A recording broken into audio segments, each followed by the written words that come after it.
The late summer neckerchief is back. You know what that means. Way too hot.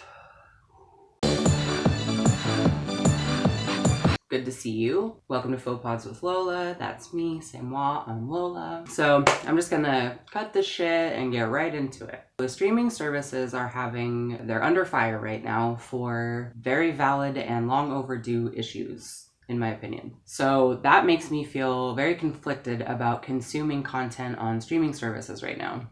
I've always been a fringe interest person anyway. I don't know if that's being queer. I don't know if that's an artist. I don't know if it's both. But for whatever reason, and long before the huge tidal wave of streaming services that has crashed upon us all, I was watching shows on Tubi way back when, like Super Drags, features the voices of Trixie Mattel and Willem and Shangela, indie movies like Love and Time Travel and Cash Back, which are two of my absolute favorites that I've found in recent years. Enjoying things at a level that I had previously on Netflix before they went the oversaturation route. Nothing is polished to commercial shininess in the indie world. Nothing is over the top and over glamorized and with big explosions necessarily. It's got heart, it's got complete and utter resourcefulness and innovation, and it's also on a shoestring budget. It's on a fraction of what the big studios have to throw at a project. So that also means there's low stakes. There's nothing to lose with an indie movie. If you're watching it, that's a win for them. Then Tubi advertised on the Super Bowl, and I feel like we're on the slow roller coaster, clicky click, click, click up the hill, and then it's just gonna be, Tubi's gonna start charging, and then here we go again. It's a modern cycle that is completely avoidable,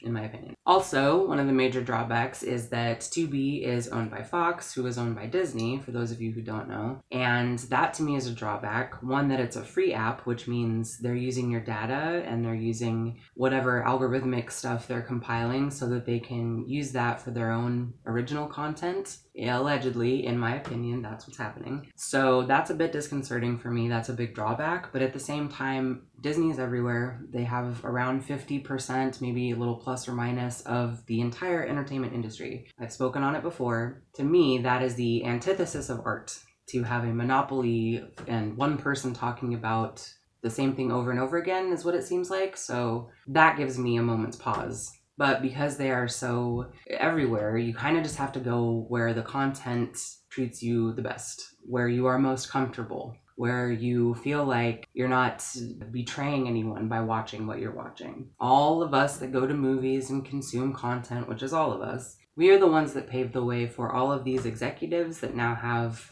big mountains of cash and are lording it over all of the other creative people that don't have that big mountain of cash. We did that with the things that we knew probably weren't going to be that good, but we went and saw them anyway because gosh darn it, it's Marvel, or gosh darn it, it's Star Wars, or whatever it is. But all of those productions were very, very heavy with CGI AI, so seeing that that's where everybody is wanting to go has made it very, very, very much a lot harder for indie artists who don't have all the bells and whistles to be produced, taken seriously, or shown on a streaming service. We also paved the way for the strike then, the Hollywood strike involving the SAG, AFTRA Guild, and also the Writers Guild of America. We fueled that fire. We fueled the reason that they're striking, and we're fueling the strike as well. But the good news is, now that we're aware of that, we can turn it around, we can go right back, and we can at least watch an indie movie or indie content, a small creator, something like that. Just watch a couple times a week, once a week, one movie a week. Pick a topic that really you know nothing about and learn something from a perspective of a character that there's nothing to lose in that scenario. It's just like going vegan or vegetarian. Just slowly weed out the stuff that doesn't work for you anymore, doesn't feel good to you in your body anymore. Slowly back away. You don't have to keep butting your head against the same bubble. What does that mean? You get what I'm saying. Artificial intelligence isn't human. It doesn't know what a cheeseburger tastes like. It doesn't know what a first kiss feels like. It's watching humanity through binoculars, taking notes, and then regurgitating the sum of all of the human experiences that have been expressed before. That's the whole thing. That's what it's all about is, where is your allegiance right now? If we're not careful, our own human personal experiences are just going to be a number, a quick take, a reaction, an algorithm. It's not going to be us. It's not going to be individuals anymore. It's just going to be this nebulous blob called humanity that just gets pushed this way and pushed that way, and we just, oh. I'm all for technology and futuristic shit. I have never once balked at any type of progress. That's what's up here that they're showing you. Oh, it's progress. It's the future. That's up here. That's to us. What's going on deeper and below and in every other area is that they're making it harder and harder for us to have a choice. I'm all for technology. I am not for homogenization, meaning taking all the danger out of it. I'm not here for only one way, ever. So I tend towards Tubi. Is it just a hop, skip, and a jump away from corruption? Sure, but until then, they still have movies that I want to watch.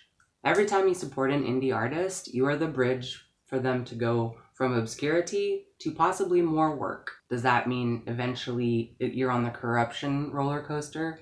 Sure, potentially, allegedly, who cares? If you're always at the bridge level, if you're always the one helping them, supporting them at the ground level, then I think we can all get on the elevator and go somewhere good, instead of just a few people getting on the elevator and everybody else pushing it up to that level, if that makes sense.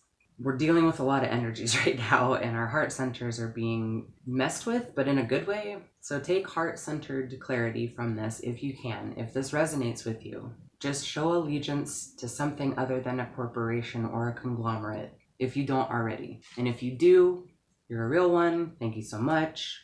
Keep it up. And this is the time to really show support of what you really believe in, what you're really hoping for. Because I can tell you guys, without the creative people that make your favorite shows, those shows don't exist.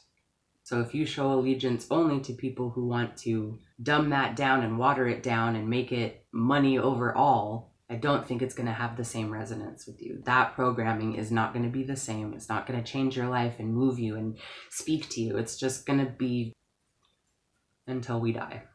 Having said that, some of my favorites from Tubi, I will have a complete list in the talkie box below. Some of my favorite content is very much available. Even though the writer's strike is happening, I am still on Team Tubi, I guess, because at the heart of it, I'm not paying for that with money. And if my preferences are helping content get better on the streaming services, that's a twofer. Me getting enjoyment and hopefully tipping the scales in a more diverse direction, I guess. I don't know. But chances are, if you are watching this channel, then you probably have the same vibe and feeling towards it, and you're probably already doing that. And if you are, then these are some that you can enjoy as well. So everybody wins. It's good. Tubi has a huge selection of 80s titles, so we're talking Gem and the Holograms, which I'm watching with my youngest. She's loving it so far. Garfield and Friends, Ferris Bueller's Day Off was on there. Classic 80s stuff. Some amazing horror movies like Vamp. Just take a look at their 80s. I think they even have a category that's like the 80s. And one of the few acting gigs that I actually had where I had a title and I wasn't just a background artist, called Katie Bird, Certifiable Crazy Person, another indie horror film. The B-Ball Kissing Girl. I'll put the timestamp below so you can see my work as I make out with someone for a few seconds. They cut the other part of the scene that I was in. That's okay. I have an IMDb credit because of it. It's so much fun. Content creator shout out. It's been a while. For all my house music fans, Shermanology is, I believe, a duo, a male-female duo. One lays the tracks, one lays the beats, or whatever the phrase is. They're amazing. Check them out, Shermanology. Also, Salvatore Ganacci, who is a really good DJ. He went viral with the song, I believe Horse is what it's called. He just has really fun samples and really interesting beats. Check him out. And the third one is Trixie Mattel, a really fun, high-energy DJ. She taught herself how to during the pandemic and has since filmed, certain things and posted on her YouTube channel. So Trixie as a drag queen is phenomenal, but Trixie as a DJ, as a drag queen, is a lot of fun. Check her out. And also, quick side note, I saw the Barbie movie yesterday with my 3 girls. I really appreciate certain aspects of it. All of the lighting, makeup, and costume design, that was great. Ryan Gosling, Will Ferrell, they're great. They usually are. I love that they used 3 actors from Sex Education, which is one of my favorite shows, and then another one from Fleabag, which he's one of the executives. I really appreciated several aspects of it. Got a little preachy, got a little misogynistic at times, and I realized that that was one of the themes, so that'll come through, but I don't think that pregnant Midge should have been shunned the way that she was. And I don't think that Ruth at the end, the creator of Barbie, I don't think she should have said that moms stand still so that daughters can see how far they've come. That just means that moms are only there to support other people, which is what we're trying to get away from, right? It seemed very skewed towards maybe Greta's mommy issues that she's got going on, which I think is irresponsible, because if it's feminism, we all got to stick together no matter what our walk of life is. But Margot Robbie is just absolutely luminous in everything she does. She's very good, and I always appreciate her. I think for what it was good. But I need more queer representation, because pretty sure Barbie stayed afloat on the backs of queer people, for what it's worth. But it was fun. So that's all I know about Tubi and the strike. It's oppressively hot everywhere, so hang in there. Keep your windows closed and your shades down. When it's the hottest part of the day, then open them up and let all the cool breeze come through if you get a cool breeze. Light streaming in is what makes things hotter. Also wear my little neckerchief. Just dunk one of these in cold water, wring it out, put it around your neck. It keeps you cooler for longer. So that's all I know for now. That's what I got. Like, subscribe, share if you're feeling it. You know, it really helps small content creators if you like and comment, even if it's just an emoji. And I don't really push that on everybody too much, because I feel like maybe I don't want it if it's not inspired from my content. But at the same time, I'm asking now. So if you like what you see, if you like what you saw, then notificationer. I'll speak to you guys soon. Go outside, hug a tree, ground out. Let it go. We're gonna be okay.